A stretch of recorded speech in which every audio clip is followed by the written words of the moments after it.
Hello there. Welcome to a very special episode of Electric Sheep. It is our 281 subscriber special. We're doing really good. We've blown past 250 and 275. So thank you all for watching and for subscribing. Those of you who did, this is great. Um, this is also my first Electric Sheep episode since completing the 50-mile pallet carry. We did our best to record the unofficial world record to raise awareness for suicide prevention. Um, Check out my playlist Walk for Lost Loved Ones or my series Walk Talk for more information on that. And let's get on with the story. I wrote this before going on vacation or going on the walk or anything, so this story has been sitting there for a couple weeks. But I think I would like to get it recorded now. So, without any further delay, this is One Last Puff. One last puff. It came through an interdimensional wound. No thunder, no warning, just a quiet tear in the fabric of everything. A hole that should not exist.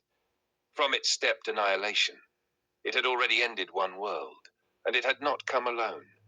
Behind it trailed silence, dead silence, the kind that follows extinction, the kind that lingers where voices used to be, where laughter once stitched meaning into the air. It came for Earth next, drawn by something ancient and simple, the need to erase. But something else came through that tear. A survivor. He had been born in a softer world, a kinder one. A world called Puff, where the people were also called Puff, not out of arrogance, but out of unity. They were not conquerors, not warriors. They were builders of quiet wonders, artists of gentle sciences, dreamers who shaped reality without breaking it. Their magic was not fire or force, but harmony, threads of existence woven carefully, respectfully. He had lived a peaceful life there, until the season the sky broke. The unpuff did not rage, it did not scream. It simply unmade.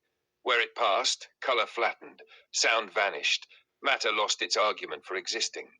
The puff tried to resist, but their nature betrayed them.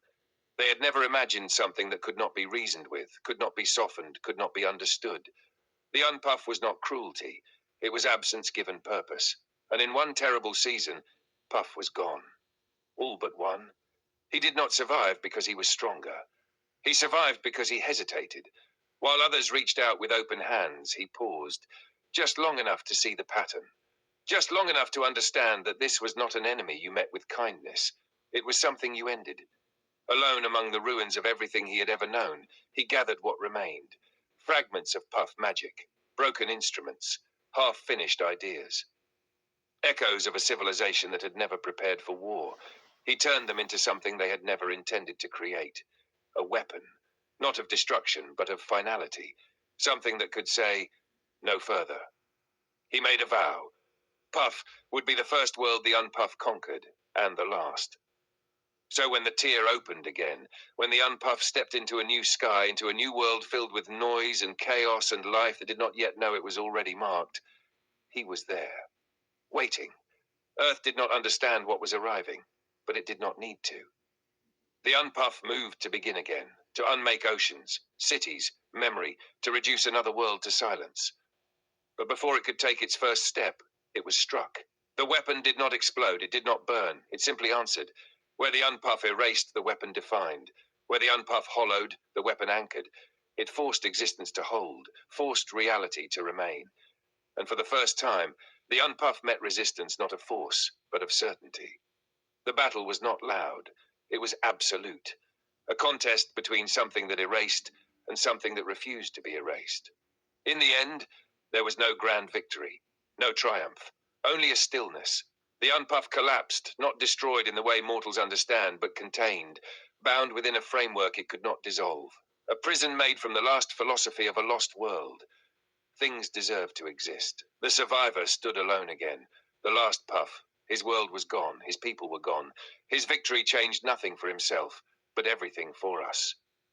The tear in space closed.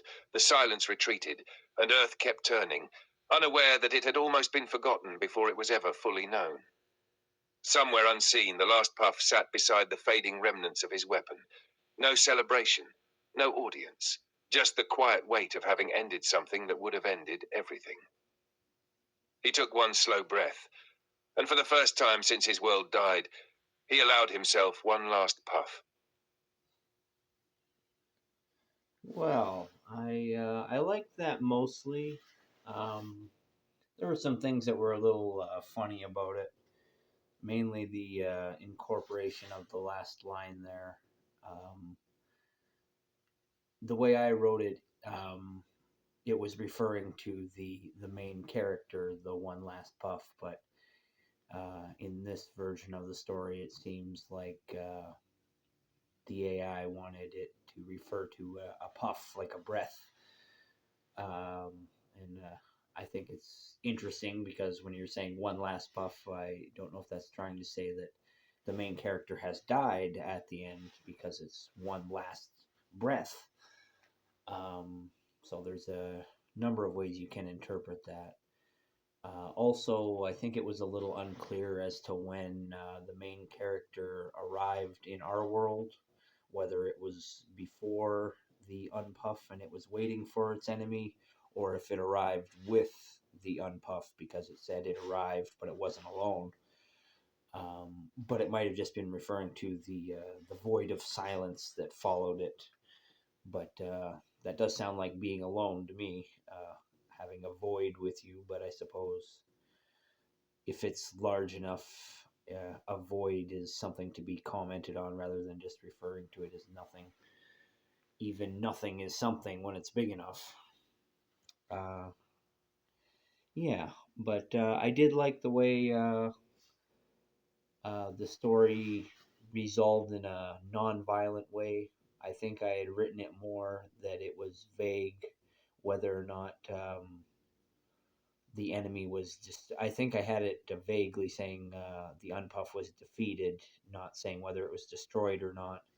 And the AI chose to elaborate that on that, and being as the Puff are a peaceful people, it makes sense that they would achieve victory without destroying their enemy, just neutering it to some degree. Uh, yeah, I like that conclusion.